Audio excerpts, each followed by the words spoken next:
Good morning, ladies and gentlemen. It is Tuesday morning, November 17th for your asynchronous video lesson. All I'm going to do for today is I am going to have you guys, I'm just going to read through the heading that we should do for today. Keep in mind at this point, you should have completed the Pilgrims and Puritans heading.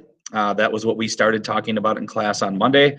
I took you just a very little ways into it. We didn't get super far, but at least we showed you and demonstrated the purpose of the organizer's characteristics. So that's what you're going to continue to do. Now I want to just read this document, or read today. You're going to be doing religion and government in New England.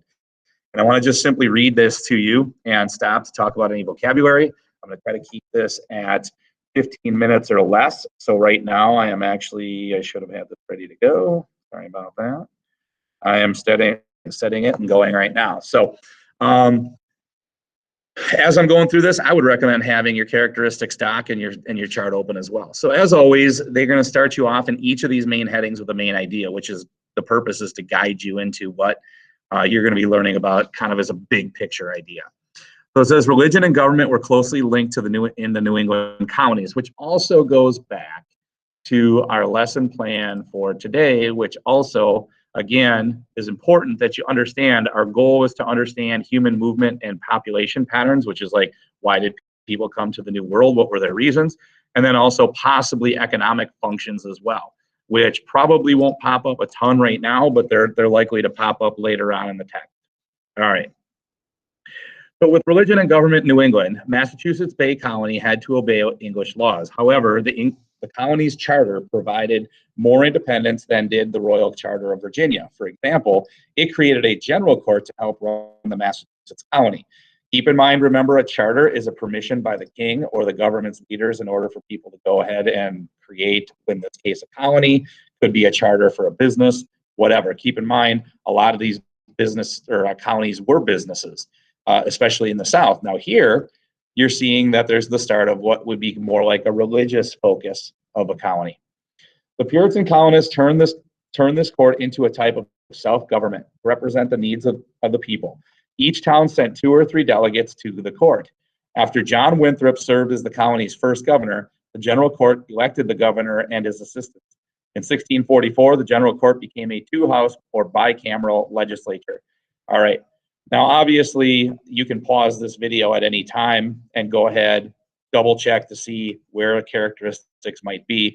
Remember, as you cut and paste, you're filling them into your chart. I'm not going to do this for you. If you want to do this more directly, we can do it during office hours, or hopefully you're coming into my open Google Meet during class time asynchronously. You can do it that way too. Politics and religion were closely linked in the Puritan New England. Government leaders were also church members, and ministers often had a great deal of power in Puritan communities. Male church members were the only colonists who could vote.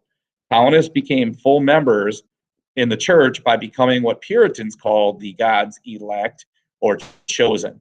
Reaching this status was a difficult process. Individuals had to pass a public test to prove that their faith was strong. So when they say that government and religion were closely connected,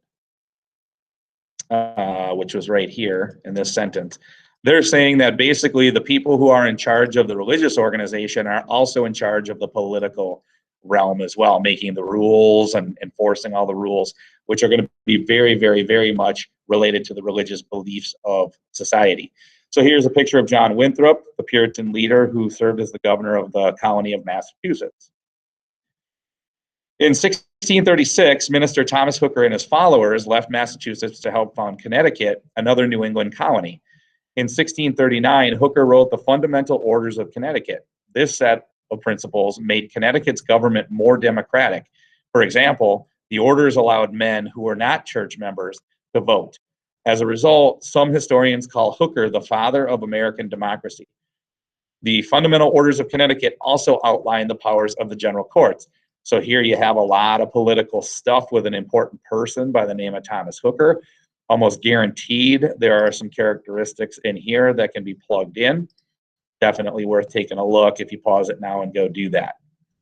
Regarding the names of the colonies, for your study guide, as you're looking at this map, this is where you're probably going to gather those.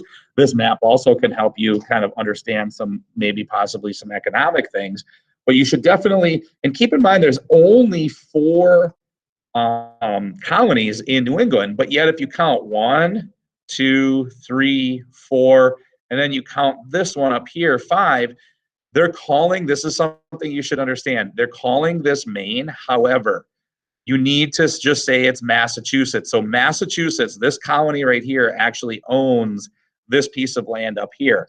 It does not become Maine until 1820, and it becomes its own state about 40 years before the Civil War starts. So Maine is not one of the original 13 counties. That is a misconception that people have, and it's certainly not helped by the fact that they made this map basically say Maine on it. What you should know is that the 4 colonies are Rhode Island, Connecticut, Massachusetts, and New Hampshire, because Massachusetts owns that piece of land. So that's worth paying attention to. Not all Puritans share the same religious views. Minister Roger Williams did not agree with the leadership of Massachusetts. He called for his church to separate completely from other New England congregations. Congregations is another word for like religious organizations. Williams also criticized the general court for taking land from Native Americans without paying them. Puritan leaders worried that Williams's ideas might hurt the unity of the colony. They made him leave Massachusetts, so they basically kicked him out. Williams took his supporters to southern New England. They formed a new settlement called Providence. This settlement later developed into the colony of Rhode Island. In Providence, Williams supported the separation of church from the state. He also believed in religious tolerance for all members of the community. So what you're seeing here as a theme is that the Puritan religion is a very strict, very rigid religion. Basically, it's our way or the highway. And what you're seeing here is people like Roger Williams. You're going to see some more people as we read further down that are going to be leaving areas of Massachusetts where the Puritans were the strongest. And while they don't want to completely change their way of living, they want to be Puritans. However, they don't want to be nearly as strict. So that's what Roger Williams is pushing as well. All right, quick facts. Church and state. Although Puritans came to the colonies in search of religious freedom, the government they established favored their own church. So it's ironic, right, that they want religious freedom because they're being picked on in England by certain groups of religious people, Christians, but yet when they get to the New World, they want everything to be done the way they want it to be done, and frankly, aren't very nice to the people who believe or practice something different. So I would say that is very ironic. So here you got kind of a graphic that you can kind of go back and forth. It says religion affected government. Government leaders were church members. Ministers had a lot of authority. And then, of course, government affected religion as well. Government leaders outlawed certain religious viewpoints, and government leaders punished people that were dissenting or disagreeing with them. So there's where you can see the things go kind of hand in hand when they say government and religion are closely connected. In Boston, an outspoken woman also angered Puritan church leaders. Anne Hutchinson publicly discussed religious ideas that some leaders thought were radical. For example, Hutchinson believed that people's relationship with God did not need guidance from ministers. Hutchinson's views alarmed Puritans such as John Winthrop. Puritan leaders did not believe that women should be religious leaders. Puritan leaders put Hutchinson on trial for her ideas. The court decided to force her out of the county. So again, another person kicked out. With a group of followers, Hutchinson helped found the new colony of Portsmouth, later a part of the colony of Rhode Island. Here you have an insert on Anne Hutchinson, who, as you can see, lived about 52 years. So in 1634, Anne Hutchinson emigrated with her family, which means she left England to go to the Massachusetts Bay Colony. After settling in Boston, she worked as a nurse and a midwife. She also hosted a Bible study class that met in her home. Over time, Hutchinson began to question the teachings of the local ministers. Meanwhile, her popularity also grew. After being banished or kicked out of the colony, Hutchinson settled in Rhode Island and later Long Island, which is in New York. She died in a Native American attack. Today, we remember her as a symbol of the struggle of religious freedom. All right, so in 1643, New England colonies made an early move toward unity. Several of the colonies formed under the United Colonies of New England. This union established by the New England Articles of Confederation. The Articles were an important document in the development of self-government in the English colonies. Now, if we don't have something as a political, like as a characteristic on this document, if you don't see something related to that kind of stuff, you by all means can hand type in anything like that as well. In fact, the more you do, the better. Mr. Wongren and I eliminated a few of them from the list just to try to make it a little bit more manageable, but certainly the more you can demonstrate background knowledge, the better. Perhaps the worst community conflicts in New England involved witchcraft trials of the 1690s. The largest number of the trials were held in Salem, Massachusetts. In Salem, a group of girls had accused people of casting spells on them. The community formed a special court to judge the witchcraft cases. The court often pressured the suspect witches to confess. Before the trials had ended, the Salem witch trials led to 19 people being put to death. And what most people might argue is that most of those 19 people probably were innocent, if not all of them, of the crime of witchcraft. And there's a whole separate study of Salem witch trials and the impact that they had. Well, it wasn't, 19 people is a lot of people, but it definitely sent a very scary message down the population of New England. The growth of the New England colonies caused conflicts with Native Americans as well.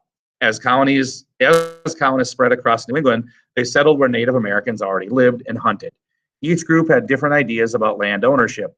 The Wampanoag and other Native American groups believed that no one person could own land. The English, however, believed that if they claimed an area, the land was theirs. The colonists expected the Native Americans to leave their land. Arguments over land sometimes led to wars between colonists and the Native Americans. Okay. So we're going to end that reading with kind of a low note related to the relationship between Native Americans and themselves. So just like any relationship, you're going to see a period of highs and lows, highs and lows. In this particular case in New England, the relationship between the settlers and the Native Americans was not off to a great start. Okay. However, as you're going to read, things will change at certain points. All right. That is all we have for today. I am going to sign off, and tomorrow for Wednesday's class, I will be recording the reading of the New England economy, which is going to go through here, as well as education in the colonies. Okay, thank you. Have a good one. Take care.